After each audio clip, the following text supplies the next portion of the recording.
My name is Aleksandra Lukaszewicz and I am an artist, philosopher and project manager working in the field of art and culture.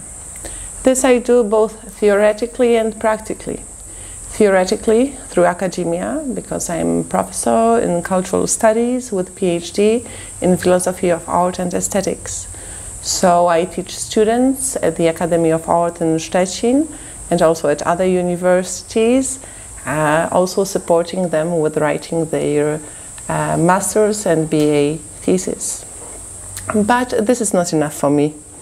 And I'm also practicing art, exhibiting sometimes in museums and galleries, not too often, because it is rather my passion and I never wanted to make it like a full profession, full job.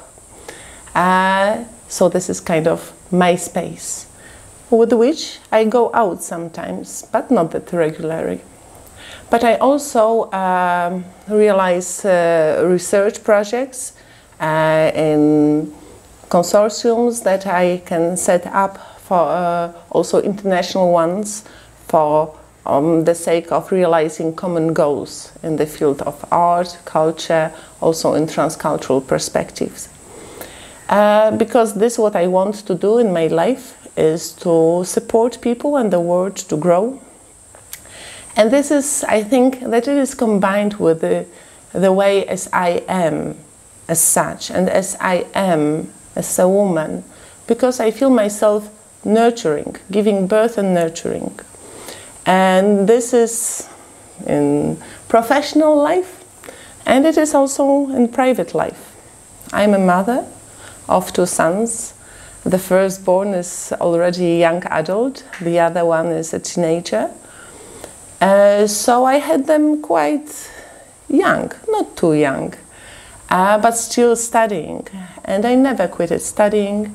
I never made a break in my development, in my PhD studies, in my career, in my job, because as I oriented myself still with the father of the firstborn, that when you have a child, it is not this, what people often tend to think, that you cannot do many things. You cannot go out, you cannot travel, you cannot develop your career because you have to focus on the child and the household. Of course you have to focus on the child, you are responsible, although not the only one in many cases. But it is possible to combine. You just make things differently, because you have to consider that the small one has got, for example, naps when you travel. So you have to take this into consideration, yes? Or you have to provide certain kind of food and not only octopus on the beach.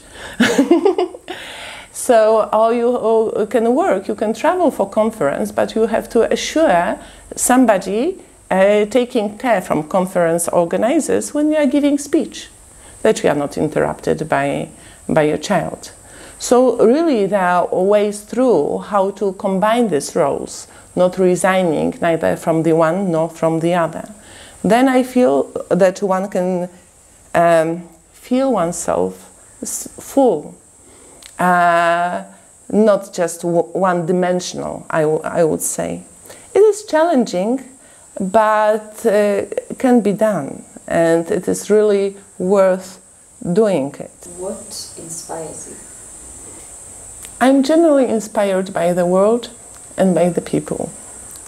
By differences I observe between peoples and cultures, and by similarities and connections that can be traced.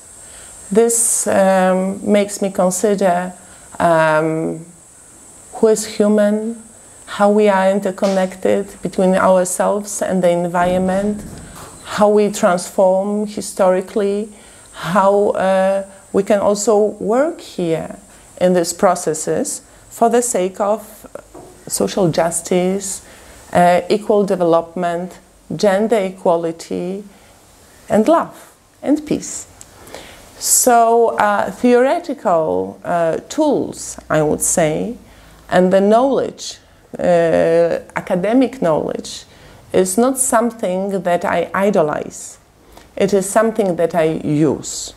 As I use as tools to analyze this, what I observe, and to think through, foresee reasonably, rationally, different probabilities of the development in order to consciously, intentionally be in the process of the transformation, not just as a leaf on the waves, but really knowing where we are heading to. Intentional political action is required. And it is not only that the government might work, like acting from top to the bottom, but these can be also bottom-up activities, working for the support of women's networks that are helping women to develop their careers, go into politics, realize their goals, and these networks should influence, yes, the government also, so that to include this gender dimension into their activities. So, generally, there is a term that should be minded here, and it is gender mainstreaming. So this is mainstreaming gender issues and gender sensitivity to the institutions and to the politics. So that later, for example, during elections, we can imply the rule of 50-50 percentage of men and women participation in the lists. There are also some other tools, because then it is sometimes so that women are placed in the positions that are not easily eligible. They just fill in the lists. And the eligible positions are reserved for male players. So then, for example, it can be the rule of ZIP, it is called sometimes. So like men, woman, men, woman, men, woman on the list. So there are kind of political tools that might be implemented. Also, there might be thought workshops for the governmental officials to know how to address gender issues, to policemen, how to approach cases of domestic violence, of which very often victims are women and children. So there is a lot of things to be done, but women need to be represented in politics because they are also bringing different sensitivity and a bit different topics to the table. So these differences come out from the traditional division of gender work. So that it was like household was for women and the outdoor activities for men. But now when we have got men and women in public spaces, in work and jobs, then we still observe these divisions, that jobs that require caring and are paid not that much, nurse jobs, you know, primary teachers jobs, lower officials jobs, cleaning jobs. These are very feminized kind of spheres, paid lower. And doctors, lawyers, and the others, higher officials and professors are in higher percentage men, better paid. But then also this division has got as the result undermining certain fields of public and social life and overvaluing the other ones. So how we can observe it? It is, for example, where we will put the investment of public also money. We'll put in building highways, or also we will consider sidewalks where people, women with children can walk safely, for example, going to the shop. Or do we build only stadiums for big mass events, yes, for football players? Or we also mind to build a net of kindergartens so that women can leave their children protected and then go to work. So there are different topics that are brought to the table, usually by different genders. It is not like always, because it is cultural and it is being transformed. But if we want really to mind the overall social and public space, we should have both genders represented. What do you think is the role of a woman in art? This is a broad question, and generally might be approached from two sides. The one approaching woman as an object in art, an inspiration to art, inspiration for an artist who usually was a man. But not always, because women since ages were creators too. Although here we observe, of course, also gender differences of the types of the works that men and women were doing in medium and in topics. If we consider medium, for example, canvases were more for men, while weaving and craft work was more for women. But even when women were painting on canvases, they were rather painting small paintings with landscape and still life, while men were painting big battlefields and portraits of kings. But women were present as painters, as composers, as sculptors, always, just not that visible. But usually they are visible as this beautiful, objectified object of desire of a man's eye. So this object is also often idolized. So these images present often women as a kind of ideal of a mother, of a wife, of a lover.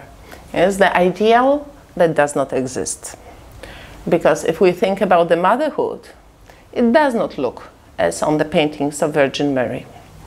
And this is already depicted by women artists since 20th century, and especially the third wave of feminism in 70s was into it in showing the women's body and women's experiences from women's perspective. Woman in art being an object of inspiration, but also idolized object, was criticized strongly and is not that much played anymore, because it's placing woman in a very specific position as an object of to the other, that is not self-standing, that is not a partner to discussion, but is just a pleasure maker. So this is already trespassed. The same as these differences in this, what kind of art might be considered high art or fine art. So this brings like traditional women's crafts into the field of contemporary art.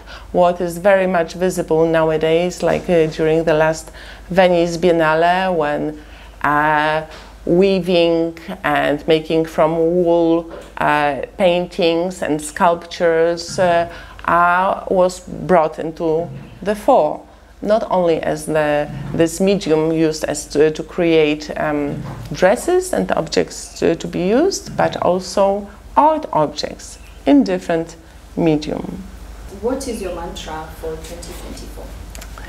My mantra for 2024 is to prioritize self-care and develop self-discipline, staying focused. So these are three elements, yes? Self-care, self-discipline, and staying focused. How do you celebrate these small achievements? I like to make myself pleasures, small pleasures. And then then I feel when I have like a small win that I don't have to work in this moment hard. I can give myself time and space and pleasure. So then I dance and sing if I'm alone. I play piano. I like to go to spa and have massage. But I also like to spend then time with family and friends, not in a big group, not really necessarily partying, but rather being together, eating something nice, taking a walk, and enjoying the moment. What are you currently grateful for? I'm grateful for my family, for this part of family that I can really lean on. And it is not only me that I can have a support from them. I feel my family really like a net that is supportive for each and every member who might experience some difficult moments in life. And we are really together. And this is something that I'm grateful. The other thing are friends and the time that I can spend with them. This is not something that I take for granted, and I'm grateful. And first of all, I'm grateful for God's protection, because I feel protected. Even when I do something silly, I feel that there is guardian angel or somebody of this kind really keeping an eye on me, and I'm very grateful. What would be your word of advice to women in their 20s and their 30s? Prioritize yourself. This does not mean to allow yourself for anything you wish in a moment. It is too superficial. But really think who you are and what is important for you, because we tend to forget about ourselves, to care about the others, to give our heart and everything to the job or another people. And of course, caring for the others and working is fine, but we have to be grounded in ourselves, because otherwise the moment will come when we will pay the bill with illness or depression or some other challenges. So in order not to ask later a question, why I have done all this? Where I am in all this picture of my life? We should be really thinking about this, what we do like, where are our borders, what we don't allow others to do, how we want to proceed. And don't be ashamed, be brave. For 2024 on International Women's Day. Women should support other women. When a woman achieves something, achieves some high position, usually reserved to men, shouldn't just put a suit on and play the men's role. But should bring women's topics, women networks together with her presence, and really working for support of the others in different fields, in businesses, in politics, in arts, but also in being together. Because like really being together and sharing experiences, having time, spending time together as girls, as ladies, as friends, is really supportive. And I wish all of us that we know how to do it wisely. So there was this man who went to pick up his father from a doctor's appointment. And as he was picking up his father, his phone rang, and his father told him, go ahead, pick it up. And he picks up the phone call, and the caller on the line says, son, I wish you all the best. How do you think this is possible?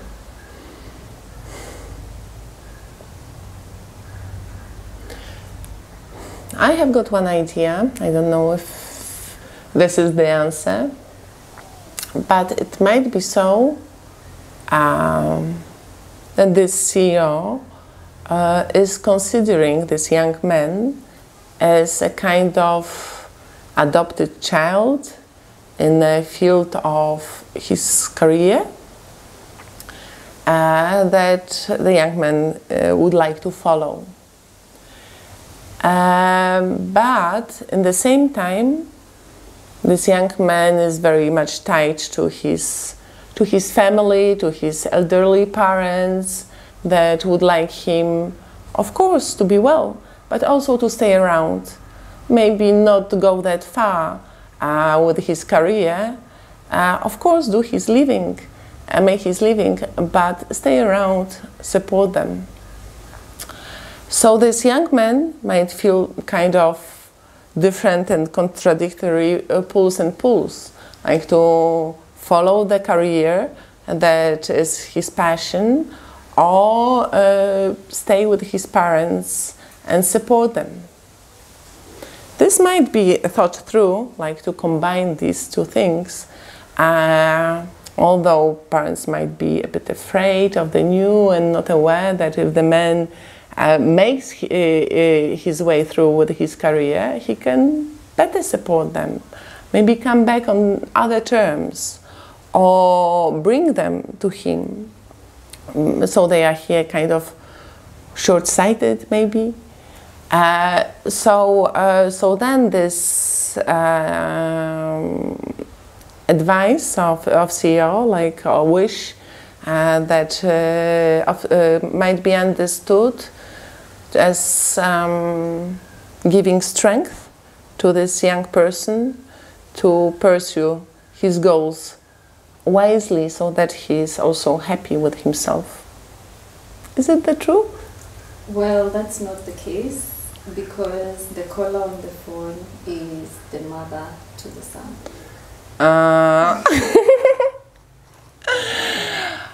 And this brings in the perspective that you may say that you are not biased, but somehow society forces us or has made us believe that the term CEO only belongs to a male counterpart, whereas you also are a CEO in your various activities, especially when it comes to art.